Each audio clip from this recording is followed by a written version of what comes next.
2020년은 한류의 기세를 역력히 보여준 한 해였습니다. 봉준호 감독의 영화 기생충의 아카데미상 수상이라고 하는 화려한 뉴스로 시작되어 코로나화의 외출 자숙 중의 타이밍에 넷플릭스 드라마 사랑의 불시착이 데이트, 그리고 오디션 프로그램으로부터 태어난 한일 프로젝트의 걸그룹 니쥬가 새해의 홍대 가합전의 무대를 장식합니다.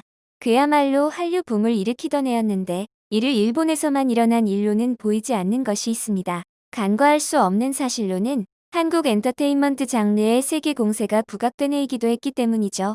한국 엔터테인먼트라고 한마디로 말해도 일본과 해외에서는 그 내용의 차이가 있습니다. 다시 말하면 시장에 맞게 트렌드가 만들어지고 있는 것입니다. 일본의 경우는 일본 시장을 겨냥하여 거기서 어떻게 히트시킬까 하는 목적을 가지면서 전략을 짜고 있습니다. 니쥬는 바로 일본 시장을 겨냥한 걸그룹이죠. 소니뮤직과 JYP의 한일 공동 프로젝트 오디션 프로그램을 통해 탄생했으며 데뷔 싱글 스텝 앤드 어 스텝은 역대 여성 아티스트 이후에 첫 주 매출을 기록하였습니다.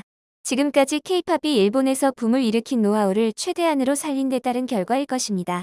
2000년대에는 소녀시대, 카라, 동방신기라고 하는 한국 아이돌 그룹이 일본 시장에서 착실하게 K-팝이라고 하는 장르를 구축해 최근 몇 년간은 BTS나 트와이스를 필두로 K-팝 인기를 높이고 있습니다.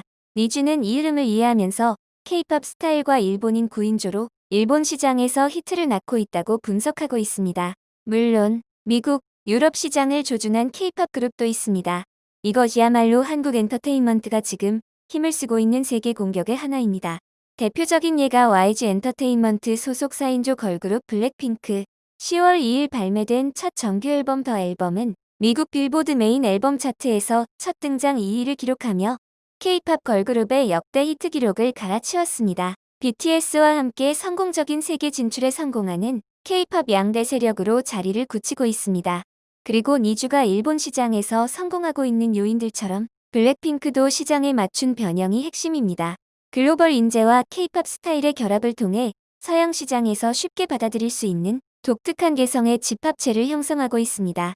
세계 진출을 오직 K-팝에만 머물지 않는 것이 한국의 강점입니다. 일본에서는 금년 넷플릭스로 전달된 드라마 사랑의 불시착이 가장 길게 종합 탑10에 표시되어 금년 일본에서 가장 많은 일수 종합 탑10에 들어간 작품의 1위였던 것이 넷플릭스로부터 발표되었던 바입니다. 한국의 젊은 여성 기업가와 북한군인 미남미녀 커플의 연애 이야기를 바탕으로 하면서 코미디, 액션, 서스펜스 요소도 도입했고 드라마에서도 한국에서 가장 잘하는 시청자를 끌어들이는 기술이 또한 뛰어났습니다. 게다가 이 탑10에는 이태원 클래스, 사이코지만 괜찮아 등의 한국 드라마가 줄을 섰으며 2020년에는 일본의 넷플릭스 한국 드라마 시청률이 지난해와 비교해 6배 이상으로 성장한 것으로 나타났습니다. 한국 국내에서 막 방송된 최신작을 곧바로 넷플릭스로 전 세계 동시 독점을 전달하는 생태계를 정착시킨 것이 이 숫자를 만들어내고 있는 것입니다. 세계 곳곳에서 한국 드라마, 영화의 열세가 확산되고 있다는 점은 넷플릭스 본국이 발표한 What We Watched 2022 참고가 됩니다. 2020년의 주목의 움직임으로써 외국어 작품의 성장을 들 수 있는 가운데 한국 드라마도 포함되어 있었습니다. 발표에 따르면 한국 드라마는 지난해에 비해 시청률이 3배로 늘었다고 합니다. 미국에서 킹덤 에스트와 더킹 영원의 군주로 인기를 끌었고 넷플릭스 오리지널 영화인 한국 작품 살아있다는 90개국 중 톱 10에 들 정도로 인기다. 좀비라는 세계적인 장르로 밀실극에서 시작하는 신선미를 더한 스토리를 선보이고 있다. 위에서 언급했듯이 이러한 K 컨텐츠가 세계적으로 평가되고 있는 베이스에는 아카데미상 수상 영화 기생충이 절대적인 카드가 되어 있다고 단언할 수 있습니다. 2020년 아카데미에서 작품상, 감독상, 각본상, 국제장편 영화상의 사관왕을 석권하고 가장 중요한 부문인 작품상을 외국어 영화 기생충이 수상한 것은 아카데미 출범 이래 처음이며 영화 관계자에게도 전 세계 영화 팬에게도 충격을 주었습니다. 덧붙여 칸 영화제 최고상인 황금종려상까지 받은 수상작으로는 64년 만이라 K 콘텐츠에 대한 주목도가 급상승했습니다. 한국의 격차 사회를 그린 기생충을 계기로 처음으로 K 콘텐츠를 접하고 한국에 관심을 갖는 사람이 늘고 같은 타이밍에 넷플릭스 방송 중인 한국 드라마를 소개하는 미국 대중신문이 늘고 있다. 그런 선순환을 만들어내고 있습니다. 특히 분야를 늘려 공격대를 놓치지 않는 것이 한국식 K 컨텐츠였다. 그런 식으로도 한국은 공격하고 있습니다. 예를 들어 일일 드라마 굿 닥터는 일본판을 비롯해 미국이나 각국에서 그에 맞는 로컬판이 속속 만들어지면서 세계적인 리메이크 드라마 성공 사례이기도 합니다. 한국이 가장 잘하는 음악 버라이어티 쇼의 리메이크도 2020년에 세계적으로 유행했습니다.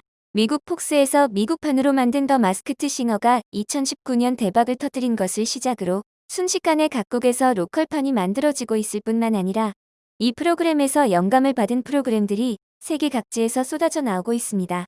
한국이 낳은 가면 쓰고 노래하는 그 사람은 누구?